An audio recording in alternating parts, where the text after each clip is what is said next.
امریکہ میں پاکستانی تاجروں کے ساتھ ہونے والی ملاقات میں آرمی چیف نے جہاں بیرون ملک پاکستانیوں کو پاکستان میں سرمایہ کاری کرنے کی ترغیب دی، وہیں یہ یقین دہانی بھی کروائی کہ ملک میں عام انتخابات 8 فروری 2024 کو ہوں گے۔ آرمی چیف کا 8 فروری کو ملک میں الیکشن سے متعلق یہ بیان سپریم کورٹ کے فیصلے سے چند گھنٹے قبل سامنے آیا تھا۔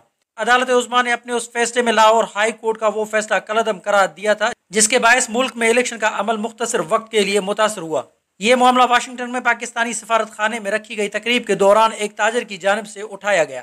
ٹیکساس سے تعلق رکھنے والے پاکستانی نژاد تاجر تنویر احمد نے اس سیشن کے بارے میں بتایا کہ کاروباری شخصیات سے ملاقات میں آرمی چیف تحریک انصاف کی اس وقت لاہور ہائی کورٹ میں زیر سماعت ایک درخواست کے حوالے سے سوال کیا گیا، جس پر جنرل عاصم منیر کا کہنا تھا کہ اگر اس درخواست کی وجہ سے الیکشن تاخیر کا شکار ہو بھی گئے تو سینٹ کے الیکشن سے آگے نہیں جائیں گے اور پاکستان میں سینٹ کے انتخابات مارچ 2024 میں ہونے ہیں۔ تنویر احمد کے مطابق آرمی چیف کا الیکشن سے متعلق سوال پر کہنا تھا کہ جہاں تک میری معلومات ہیں ملک میں عام انتخابات 8 فروری 2024 کو ہو رہے ہیں۔ مزید خبروں اور اپڈیٹ کے لیے جوت نیوز کو لائک کریں، سبسکرائب کریں، کمنٹ سیکشن میں اپنی رائے کا اظہار ضرور کریں۔ اللہ حافظ۔